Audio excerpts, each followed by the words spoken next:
This is the Huntington Tri-State Time Machine, brought to you by Realty Exchange, the top-performing real estate company in the Huntington, West Virginia Tri-State Area. Each week, your host, W.G. Bunch, and his guests share memories and stories about the past, the present, and the future of the Huntington Tri-State Area. That's Huntington, West Virginia, Ashland, Kentucky, and the Chesapeake and Proctorville, Ohio areas. If you used to live here or you currently live here, you're going to catch yourself saying out loud, "Wow, I remember that." Now, here's WG.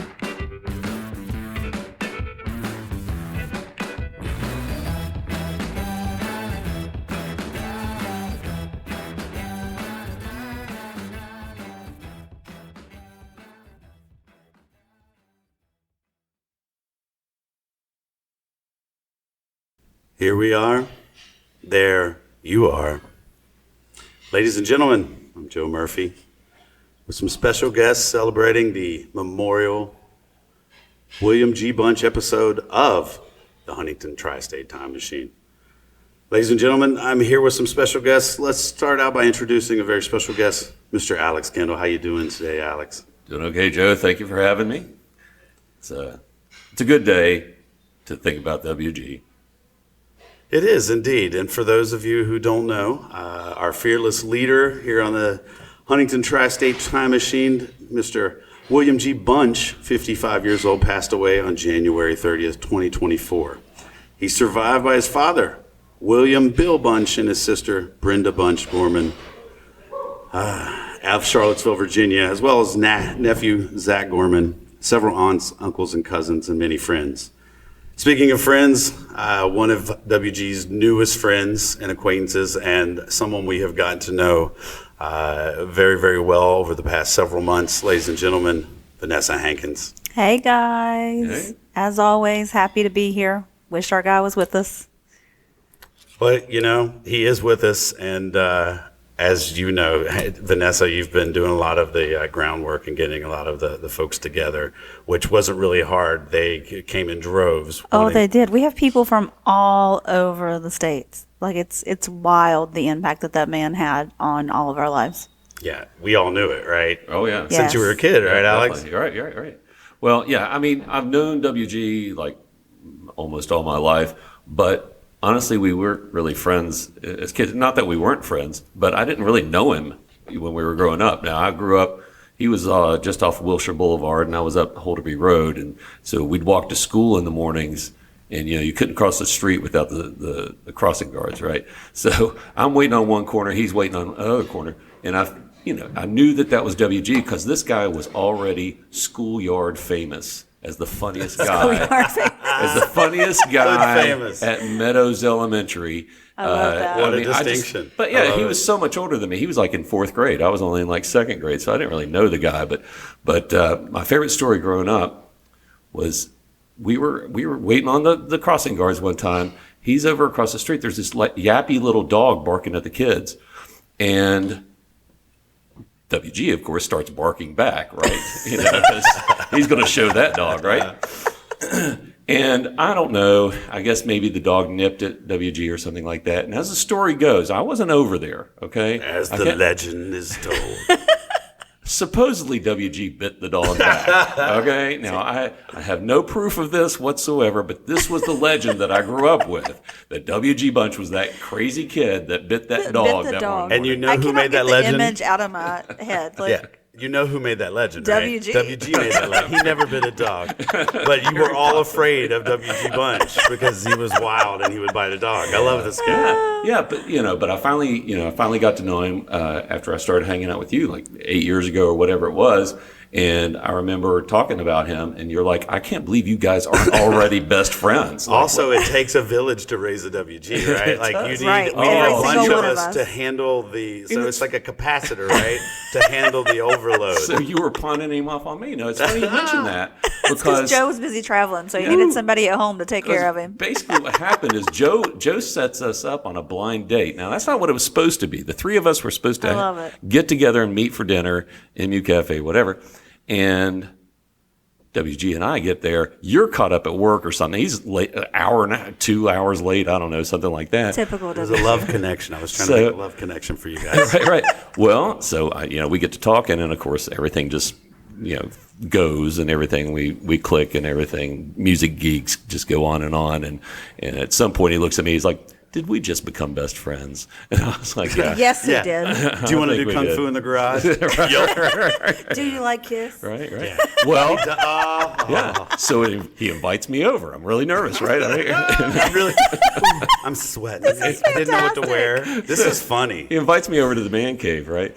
Down there with the outhouse. If you've never been down there, there's an actual outhouse in the middle of his living room. Sounds atrocious. It's not as bad as you're making it sound right now. It's a really nice, it's a nice outhouse. indoor Is it a nice outhouse. porta potty? It's a very nice indoor outhouse. But it's an outhouse. It's an indoor outhouse. It's right there in the middle of the Kiss Star Wars Museum, as people like to call it.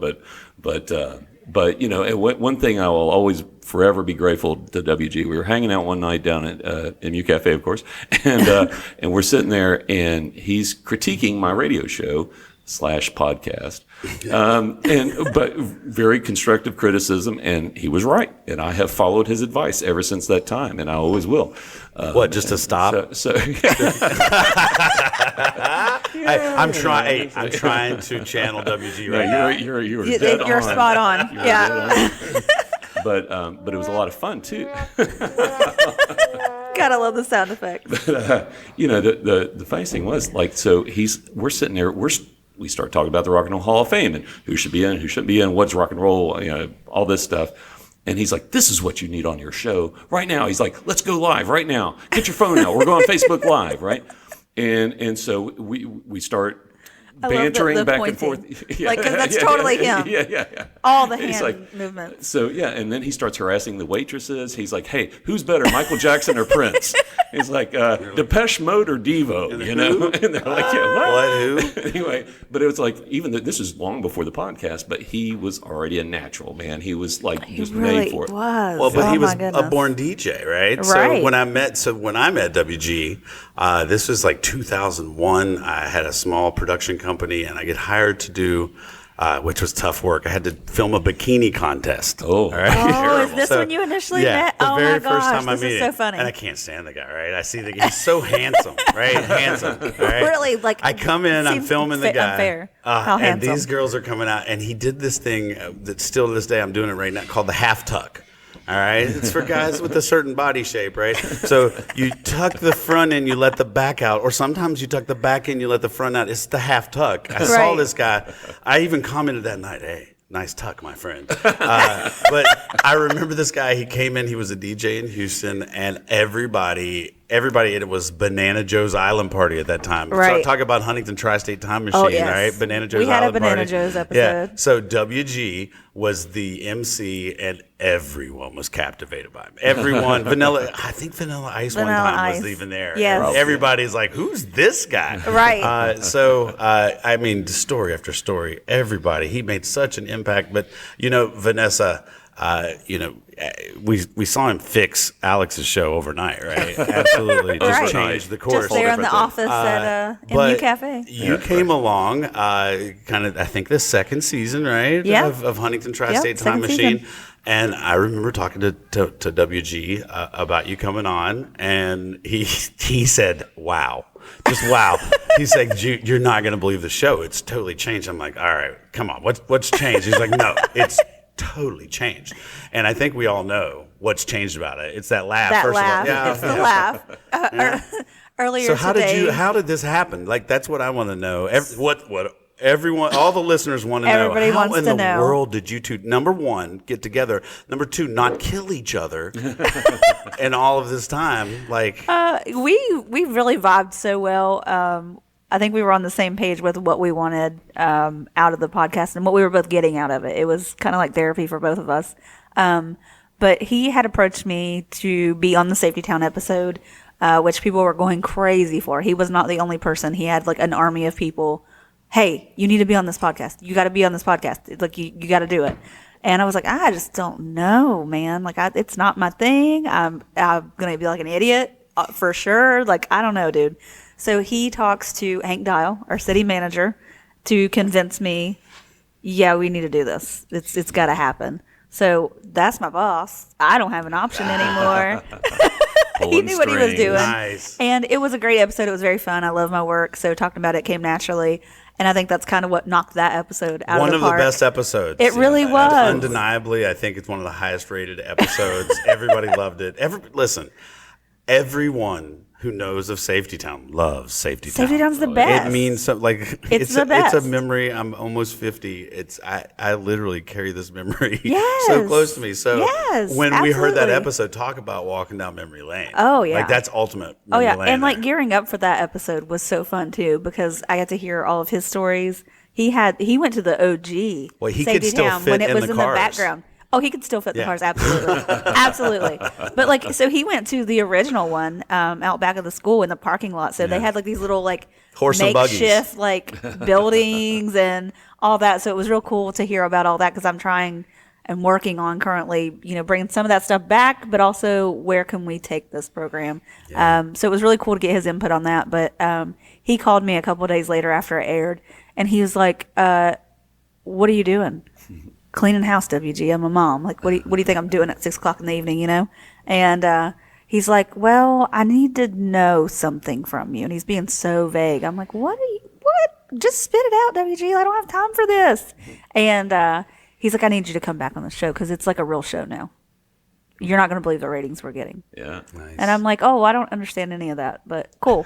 Yeah, I'll come back. I'll do it." Well, WG, one of his things was, and we all know this, and you've come to know this, he was going, this whole show wasn't about just blowing himself up. It's about this place area that he lives. And Yeah. he was always trying to shine a light on good things. And Right. Safety Town, he knew was a great program and Yeah. it meant something to him. We'd talked about it in the past. And so that was just WG. And what Yes. people didn't know is while he was the consummate showman, he's our Paul Stanley, right? He's the guy Right. that's always out Right, there. right. He was always doing such great things for this community, and just not just this community, but just people at large.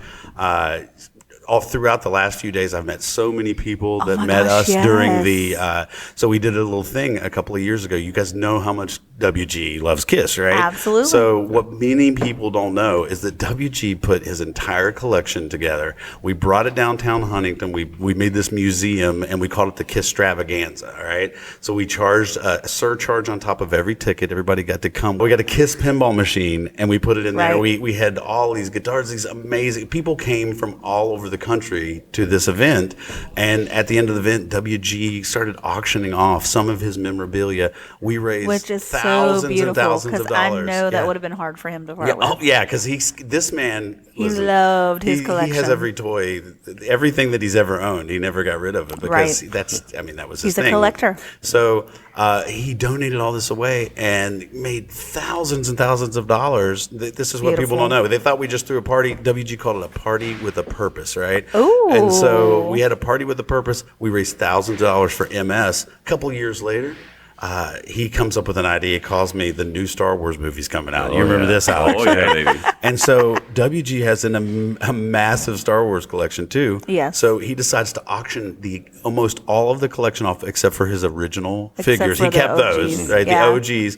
But he auctions the entire thing off. We rent the entire theater at Marquee for the opening night. I love that. And the entire place was packed. It was absolutely People dressed up I've as seen the photos. I was going to characters say, and I've the whole seen thing. photos. It looked was like a great electric. time. And again, raised thousands of dollars for MS, which his sister is afflicted with Right. MS, and it's so close to him, and that's his way Yes. of giving back. And Right. and again, we know with the Elf, we know with Dubba. what he did at Dubba, and again, he always was a part of And he's Night so of the Giving infectious. Dead. You want to be a part of it. Yes. Oh, Absolutely. somebody's going to go see the Star Wars. I want to go with WG. Yes. Somebody's going to a Kiss concert. I want to go with WG. Yeah, there's no other way. Yeah. So again, we have spent the last couple of days, and there have been tears, obviously, especially Many, many. again when Robin Bunch Bailey played Beth today at the ceremony. Huh, guys? Gorgeous. Yes, killed it. beautiful. Oh, WG was beautiful. like, yeah. Yeah. Yes. Right. So it's been a life. beautiful, beautiful weekend. We've enjoyed each other's company. We've heard so many amazing stories. Again, we have folks from California. We have folks from Texas. All the Houston boys are here.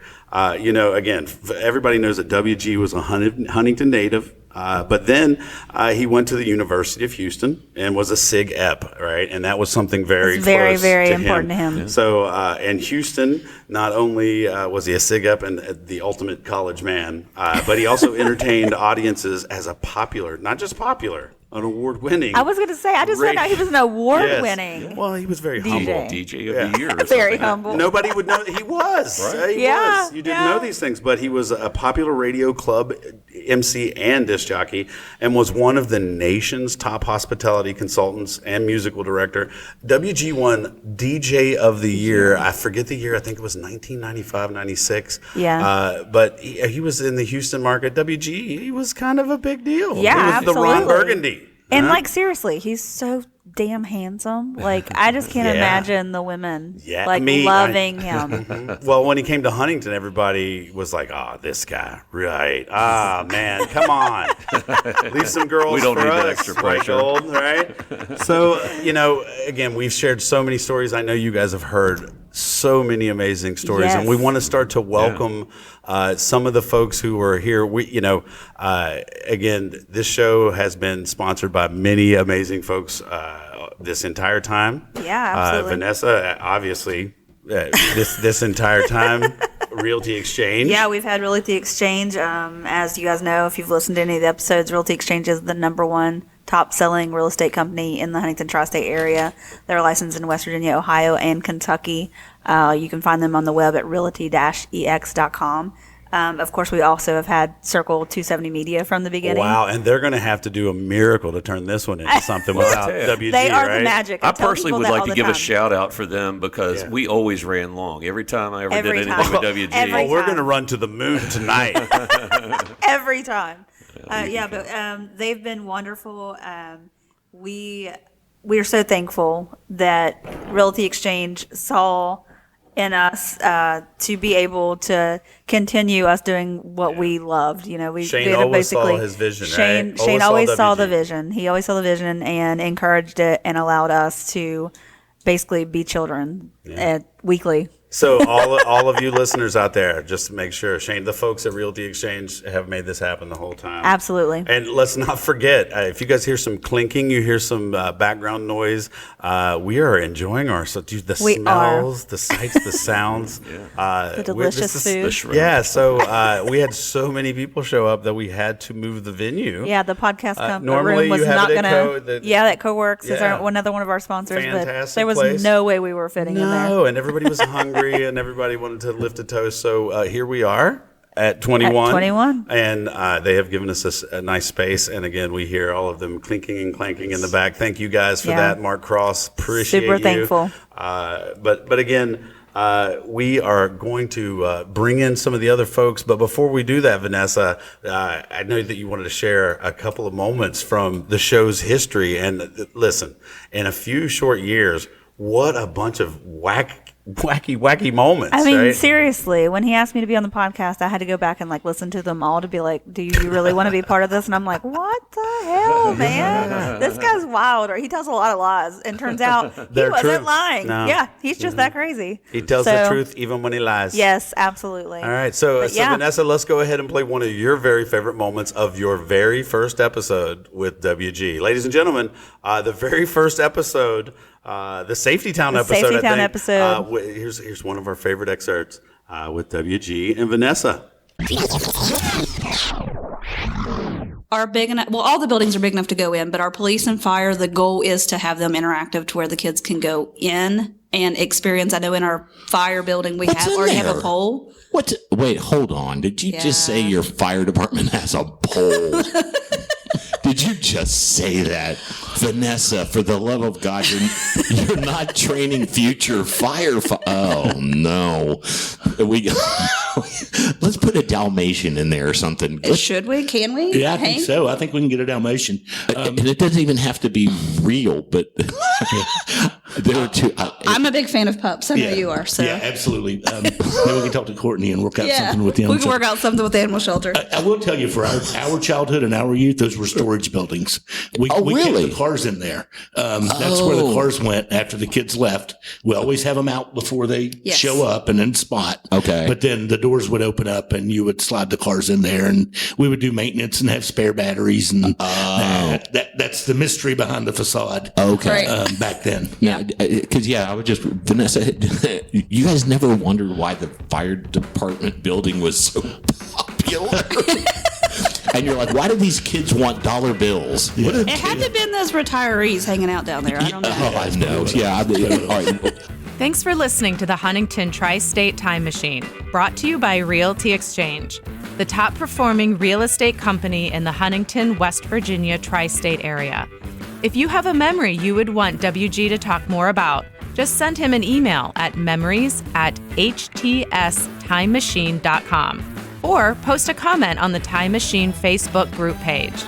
Did you like this episode? Be sure to share it with friends and family. You can find a link in the show notes that you can use to share it. And be sure to let Realty Exchange know that you like the podcast as well. Their contact information can be found in this episode's show notes.